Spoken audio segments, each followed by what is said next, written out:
Imagine this. While the rest of the world scrolls through their phones, sipping coffee and watching the news, some of the richest people on Earth are quietly preparing for something they're not telling us about. Deep underground, beneath mountains, deserts, and even remote islands, lie secret, luxury bunkers. Not the cold metal ones from old war movies. These are palaces, built for the apocalypse. And the strange part? They're being built faster than ever before. It began quietly. In 2012, a mysterious company called Vivos Group started buying land in remote parts of the US, Kansas, South Dakota, New Mexico. Their reason? To build what they called the survival network for the elite. They converted abandoned military bases and missile silos into luxury underground cities, complete with swimming pools, theaters, and art galleries, each one capable of sustaining life for years, sealed off from the outside world. But this wasn't just a business idea, because by 2016, billionaires started investing. Names that never appear on TV, tech founders, hedge fund managers, royal family members. They were quietly buying units inside these hidden complexes, paying millions for what looked like survival real estate. What did they know that the rest of us didn't? It wasn't just the bunkers. A strange pattern began emerging in the mid-2000s. Private jet logs revealed some of the world's wealthiest people were purchasing land in New Zealand, Greenland, and underground parts of Nevada. At first, it looked like vacation homes. But when satellite images surfaced, it became clear. These were self-sufficient compounds, surrounded by walls, armed guards, and underground tunnels. The most famous example? The Oppidum, located somewhere in the Czech Republic. Advertised as the world's largest private bunker. It has a private cinema, spa, medical center, a vault for art, and a security zone with bulletproof walls thicker than a tank. Every door requires fingerprint, retina, and voice authentication.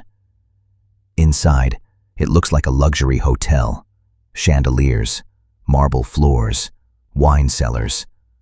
Outside, it's invisible. So, what are they afraid of? When journalists asked the CEO of one bunker company, he gave a chilling answer. He said, "Our clients aren't afraid of a nuclear war. They're afraid of people." He meant collapse. Economic, political, social. He meant the day when technology stops, food runs out, and money means nothing. A world where billionaires can no longer buy protection, unless they built it long before the fall. Some say this all started after COVID, when they realized how fragile the world really is. But documents and land purchases show this plan started years earlier, as if they'd been expecting something much bigger. Inside Silicon Valley, there's a private chat group known only to insiders. Billionaires, venture capitalists, and futurists. In that group, they talk about what they call the event. It's not clear what the event is. Some describe it as an AI singularity, where machines surpass humans. Others say it's climate collapse, where food and water become more valuable than gold. And a few whisper about something cosmic, a solar flare, or even a planetary shift. Whatever it is, the richest people on Earth are preparing to survive it. The company Rising S Bunkers, based in Texas, builds custom underground shelters for millionaires. Their designs include everything from bowling alleys to hydroponic gardens. But their biggest order came from a client in Silicon Valley who wanted a 5-story underground mansion, complete with a vehicle tunnel that connects to a private airstrip. Price tag? Over $30 million. He wanted it designed so that from the outside, it looks like empty desert. But underground is a city of his own. Some bunkers even have fake windows, giant LED screens that simulate sunlight and skies, so the owners don't lose their sense of time.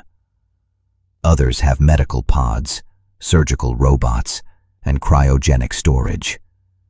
It's as if they're not just trying to survive the future, they're trying to escape it entirely. Here's where it gets darker. Some insiders say the goal isn't just survival, it's rebirth. According to a leaked investor memo, several private networks are discussing post-collapse societies, small, self-governed communities led by the survivors. In other words, when the world resets, they plan to become the new kings. One private group, the Summit Club, even invested in seed banks, private satellites, and drone fleets, tools to rebuild civilization on their terms. Imagine that. A handful of people owning the last working satellites, the last clean water, the last farmland. That's not survival. That's control. And yet, no one talks about it because these bunkers aren't listed on maps. The companies that build them use shell corporations. Even government contracts are disguised as infrastructure projects. But one name keeps coming up: Project Eden, a rumored international network connecting bunkers across continents through private data lines and underground tunnels. If true, it means these aren't just individual hideouts. They're part of a connected system, ready to function as a new world, if the old one collapses. And here's the twist. Some of these bunkers have private internet, satellite power, and even climate control systems that can simulate sunlight, rain, and seasons. They don't just want to survive the end of the world. They want to live through it in comfort. In 2021, a journalist from The Guardian interviewed a tech billionaire who requested anonymity. When asked about his bunker, the man said, "It's not about fear, it's about insurance. If you're smart enough to build the world, you should be smart enough to survive when it breaks." But the final question silenced him. When asked what kind of world he expects to return to, he paused and said quietly, "That depends on what's left of you when you come back." Maybe they know something we don't, or maybe they're just afraid of the monster they helped create, the world of chaos, technology, and greed they built themselves. But one thing is certain.